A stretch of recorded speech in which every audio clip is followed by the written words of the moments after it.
You cannot go any further south before you go north now. All right. Okay. If you could stay within that frame, that'd be great, okay? Because I'm not moving that thing. We'll go with the first option, the easy one. Years ago, I used to do fox hunts. So what I did, I made a 2-meter beam, 3-element beam. Now, amazingly, by adding a gamma match wire here, you can also use it to transmit. So if you need a beam for 2 meters, I do have paperwork that I can have the dimensions. I'll put it in Sparks. You can build one. If you got old tape measure laying around, cut it to length. Nice little 2-meter antenna. Terry knows I used to use it while he was hidden. Yeah. But basically, like I said, it's 3 elements, 2 meters. You can adjust it with the gamma match for where you want to be centered at. A few bucks, you got one. You don't have to go out and pay a lot for a fancy beam. There's that one. Any questions on that one? Tell us more about the gamma match. Gamma match. Yeah. If you look at beams, a lot of them got the HF beams. They got a little stud that comes out and adjusts it. That's basically adjusting the SWR of the antenna. That's adjusting the inductance and capacitance so it will read 50 ohms. That's all that is. And it's just a matter of just start out with long wire, trimming it down to where you want it.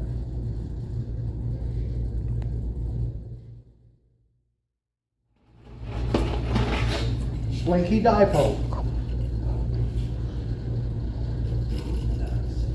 on a Current Balun. The ideal is you get a rope. You run the rope through the center, through a support. I have ran the antenna, the rope through the eyelet of the Balun. That way you can stay on the ground and you can pull the rope to lengthen and shorten the slinky to tune it. Make sure when you do, you scrape off the varnish on the slinky to make good contact. So to tune that, you shorten and lengthen both sides. Shorten and lengthen both sides. It does work. And no gamma match. No gamma match. This is good for HF. And it has to be metal. Huh? It has to be a metal slinky. Has to be a metal slinky. And they do make slinkies a little bit bigger than this. So you can actually go up to 40 meters. So that's 2 slinkies? 2 slinkies. Okay. Now I've got these, I got those at Cracker Barrel. Hey, there you go. So you don't have anything inside the connector there, that's just a plain connector, right? Well, that's a Current Balun. Oh, you do have a current balun? That's a Current Balun. I never put up a dipole without a current Balun. Okay, what's the ratio? Is it like a 9 to 1 or 1 to 1? 1 to 1. 1 to 1, okay. If you put up a dipole, always try to put up, use a current Balun. So That's, how do you make the current balun for that? I bought that from MFJ.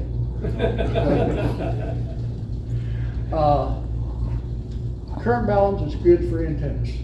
It keeps your RF from coming back down on your coax to the station, Yeah. which is not good.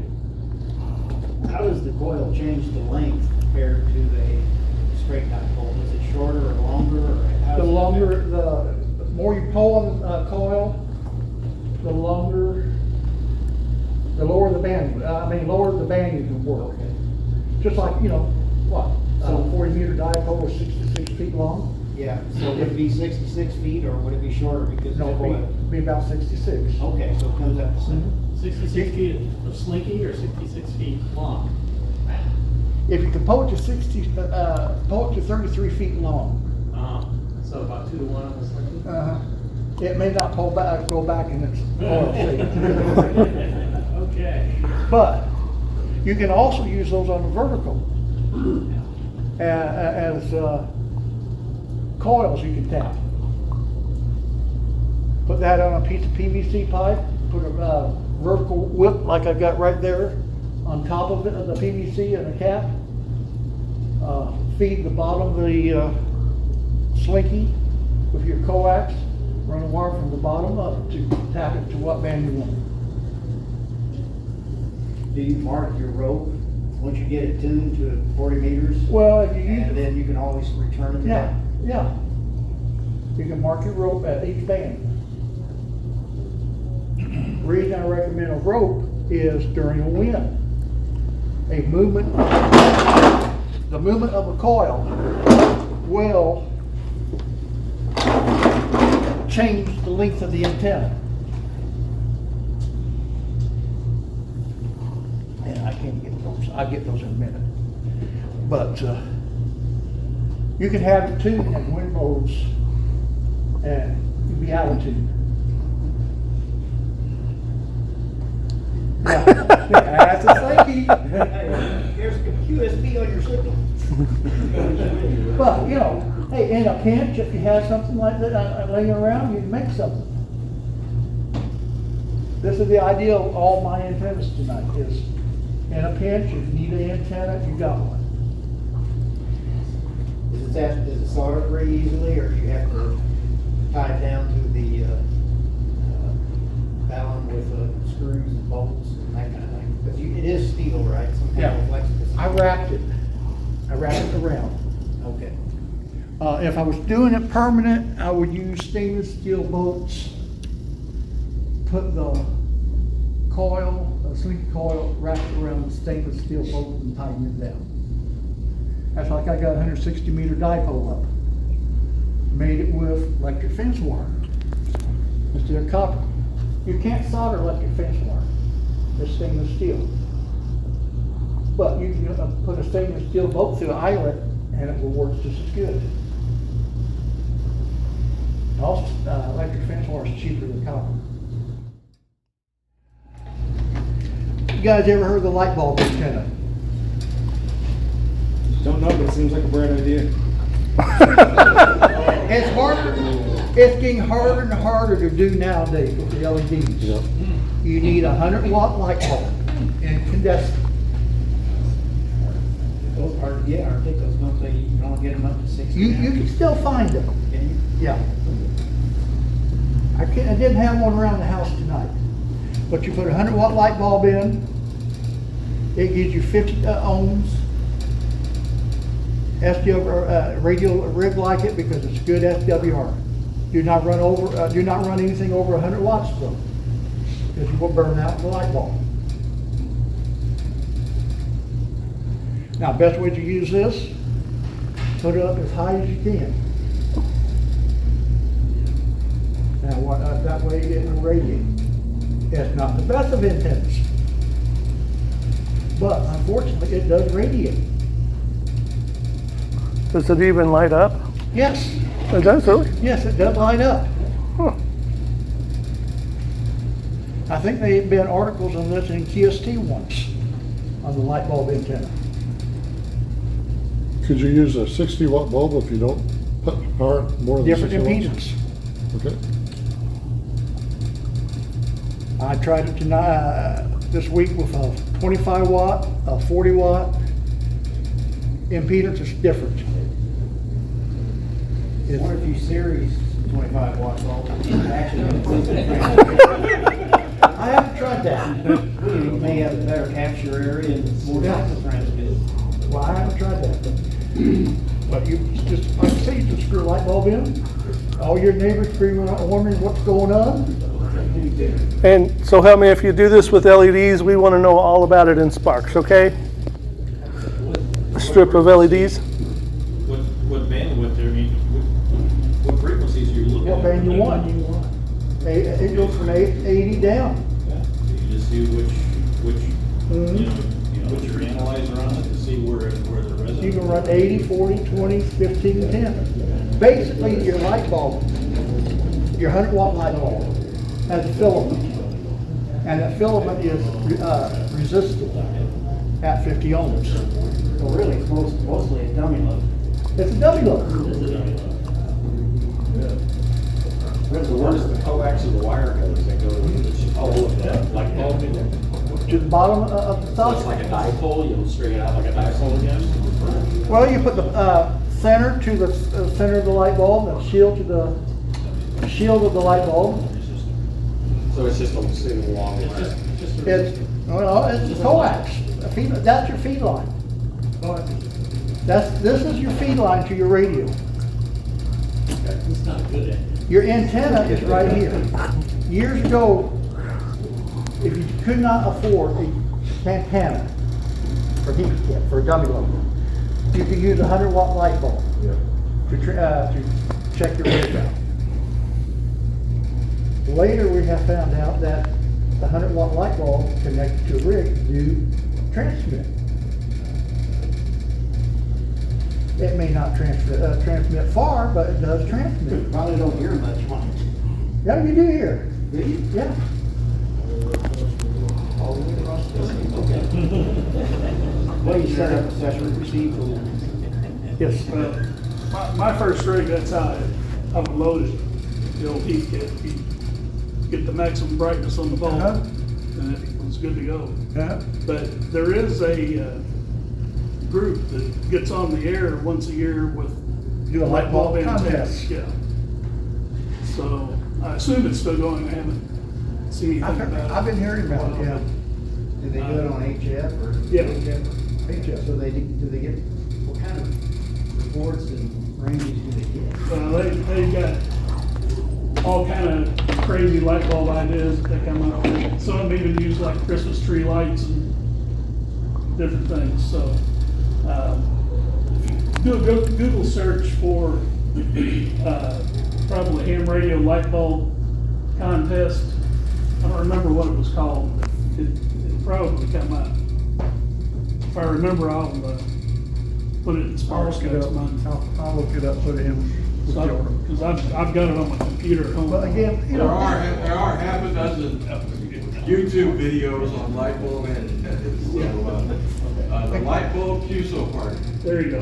Again, you know, a lot of these antennas I'm showing you tonight, these are antennas to use in case, well, let's say you're in a storm, there's a storm and all your antennas knocked down.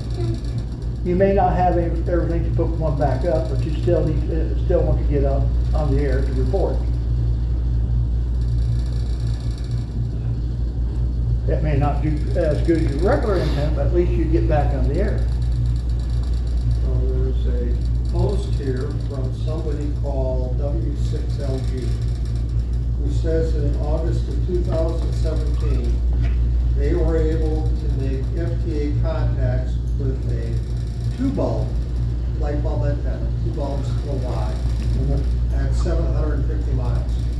Wow, there you go, guys. It can be done. And that was written up in QRCnow.com. They do work. Yeah, but it was FTA. It doesn't matter. That's just like this contact I got down in Antarctica. It was FT8. It counts because I worked it. A snake antenna. First you kill the snake. No. How many of you change your coax every so often and you throw out your old coax? Never. What? Never change it or? Never throw it out. Right, there's always good use. If I get called out rules. Okay. Snake antenna. Take a piece of coax. Say you always want to do 160 meters, but you don't have room for a dipole. You don't have expense for this vertical, right? You can still work it, or if you live in HOA, you can't put up the antenna. This has been, I have modified the snake a little bit.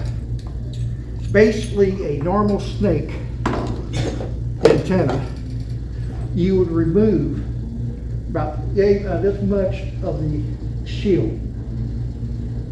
You remove the insulation, remove the braided shield this much back. You hook your feed line to this point. This ground side of your feed line goes, you attach it to a ground. Then you take your coax, you just roll it out on your yard. Ideally, if you make it straight, it's better than zigzag, but you can do it any way you want. If you make it straight, it will radiate just like a vertical in that one direction. You mean off the end of the? Okay. It'd be like a vertical. Now, on the snake, the other end, that's furthest away from your transmitter, right? You go and you remove the insulation, and you solder the braid to the center. In this case, I got me a little cheater.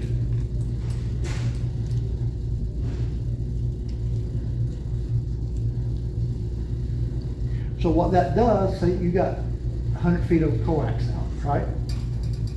Your RF first goes out through the center, and it comes in back through the braid. So you essentially double the length of that coax to 200 feet. So they don't interact with each other? No. That's why you got to remove about 12 inches of shield at the feed point. This is what I done on this. I plug this in on the other end. The other side go to the transmitter, and I have a snake antenna. I just roll right out on the ground. Is the length important as to the frequency? You want at least equivalent to what a halfway would be. So like what? 200, around 100. Well, for 160, it'd be around 122 feet, which means you double that. When you get done, it'd be about halfway. Because you're going to be using the center and coming back on the shield. So far as receiving, you're gonna receive through the shield? You receive it through the whole antenna.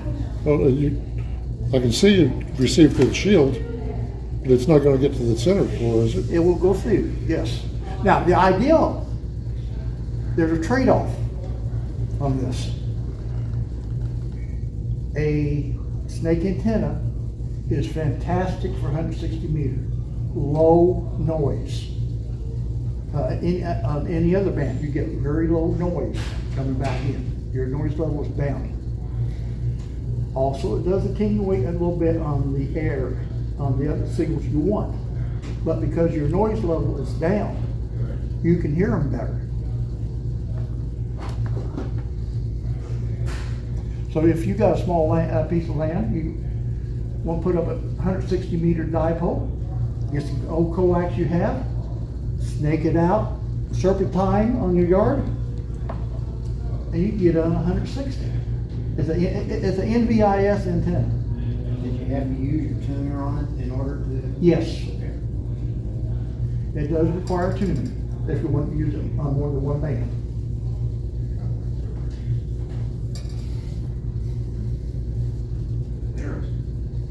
Right handy little antenna.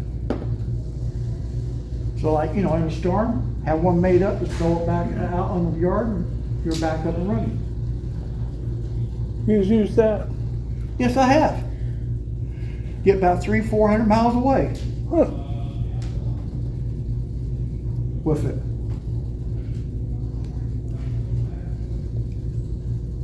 Maybe next field day, I bring one. Put it on under everybody's antenna. So the far end is short end, Uh-huh, and the radio end has got about a foot about a foot like this, of the shield and the black insulation. and the Uh-huh. shield are removed. You leave the foam insulation on the center. You solder that to the center of the PL259.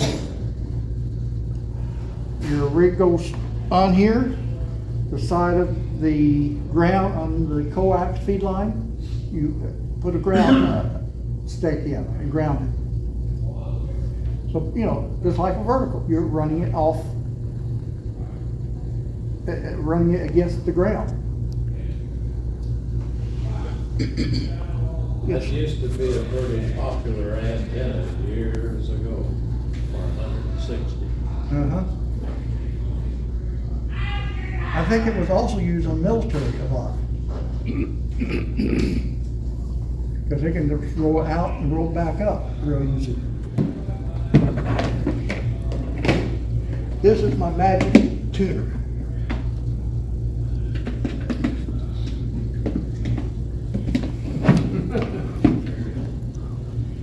It's the magic antenna tuner.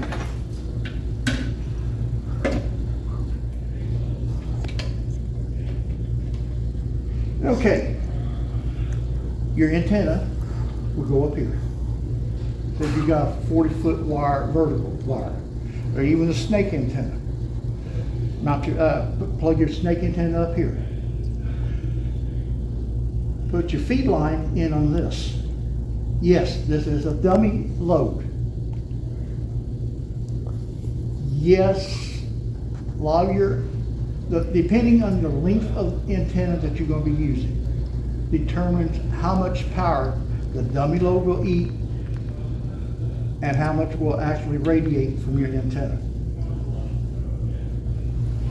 But this is an all band tuner. Now, if you're going to run power with this, put it in a bucket, fill the bucket up to about right here with water, and check it every so often to keep it cool.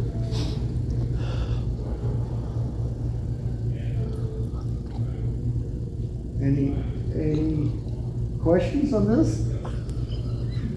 I know it sounds crazy, don't it? So, Watts is gonna hurt that though, is it? Are you gonna get it too hot with 100 watts? Well, it depends what mode you're running. Sideband, probably no problem. CW, might be, a little bit. FT8, most definitely.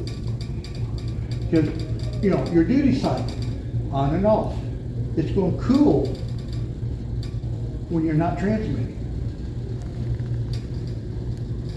so, You know, if you have 100 watts coming out of your rig, you're probably heating 99.5 watts, but you're still radiating a half. No, you're radiating. That's as good as a QRP rig. No, you're radiating more than that. Actually, more radiation, because it seemed like. Well, it So would when it- depend on how efficient your antenna was. I was gonna ask if it was half and half. Yours are pretty close. If you use this one, If it's resonant, if you use this, and you want to use this on 80 meters, then this is going to suck it up. Okay? Now, if this is about maybe 40 feet, 30 feet, then it's going to radiate more. So if you, say you had a 40-meter antenna on the end of that and you were operating 40 meters, would half your power be gone? Is that roughly the ratio? Is like half goes in the Kinda, bucket and half kinda, goes out? Kinda. Or is it more than that? No, I think it's about. It would be about 50-50. half? Uh-huh. So if, however It's- bad the antenna is, this is gonna pick up the rest? This is based on what they call L match. You got T matches, you got L match on the antennas.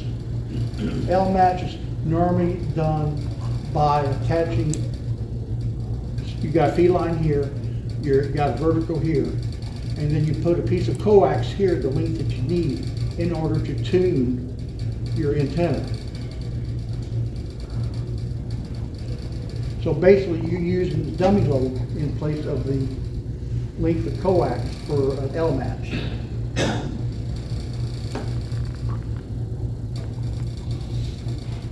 It's all The based whole on. thing up high, or do you just like sit that on the ground? I said on the ground.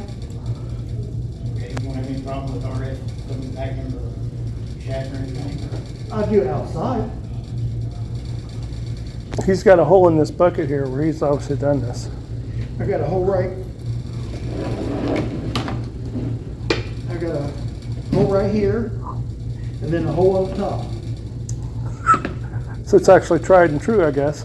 Yes. And So you the- know, again, in a situation where you have a storm, you lose everything, if you still got a antenna or a dummy lobe, you can still get up. If you got battery power for your rig, but your rig still won't tune your antenna, use a dummy lobe like this. Put an infed on it or anything? Yes. Anything? Anything on this side? Well, you can put it on this side or that side.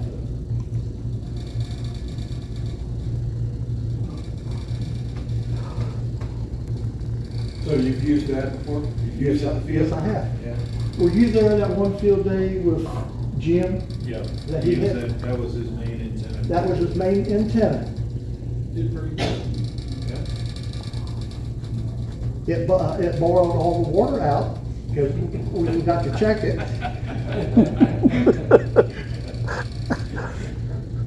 And no, I wasn't using FT8 at that time. But he had a vertical up. He had one of those expandable fiberglass poles and had a wire running around it. And one end feed into the dummy lobe, the other one to the transmitter.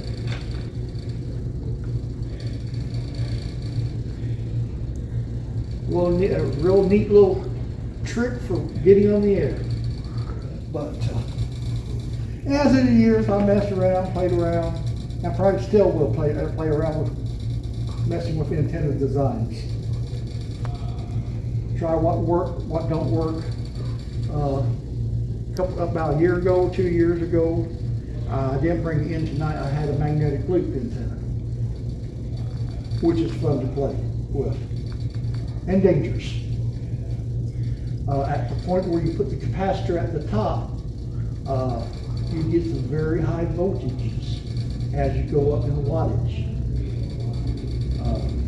For a capacitor once, I used a piece of RG8, about 18 inches long. Works fantastic at 20 watts. I thought, okay, let's go up to 30. Didn't do bad. So I upped it a little bit more. Then I smelled some smoke. First time in my life I have ever melted RG8.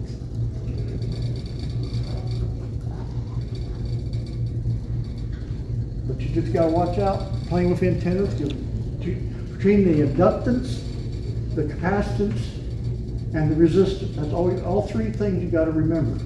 Determines if your antenna is good or not good. You can have a dummy lobe if it's all resistance. If you have an equal amount of inductance and capacitance where they play together nicely, you can have a good antenna.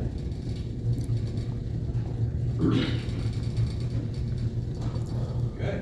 Yes. All right. I have an SO239, I think it is 235, or 230 something. Has four little holes, just put the coax into the bottom, 18, 19 inch Whip on top. whip on top. Beautiful 2 meter. Yeah. And those little holes in the SO239? That's where you put the ground plane. Yeah, you put the ground plane on it. Antennas does not have to be expensive to use. Antennas just have to be good and work to be useful.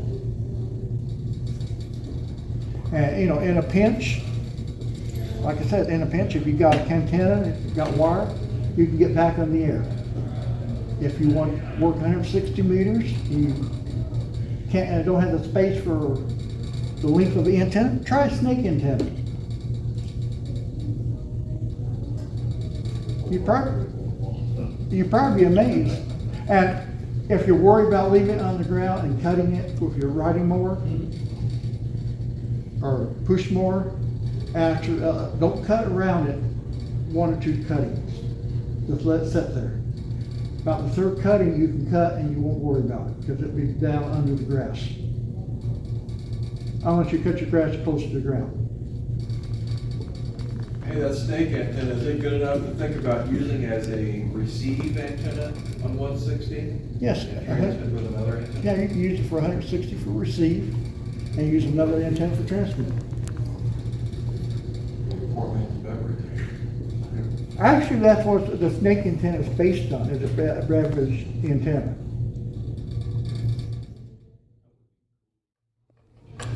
So what have you transmitted on that? I mean, it's 102 inch steel whip, so it's obviously 11 meters, right? Mm-hmm. So did you do 20 on it, or is that pushing it? Probably could do 20. Well, because you got the can on it, you can do, I see, I wouldn't do 40, Yeah, you do 10 or 20, maybe 15. yeah. because I most do of your, 80 with my tuner. Huh? I do 80 with my tuner. On the one, well, you do Wow. know there ain't much difference between a tuner and a dummy loop, don't you? probably done it that far, yeah. I mean, all depends on what size of antenna you've got connected to your tuner. It will either, it's going to absorb some of the RF, just like a dummy loop would. So anything you want to say to the video, like don't do this at home, this is only for Jerry, WB9ONU? No. No Only thing I have to say, disclaimers? when you mess with the antenna, be extremely careful, because if it's got RF on it, it will bite and it will burn. Alrighty. You won't get shot, you'll get burned, I can verify that. just like a microwave.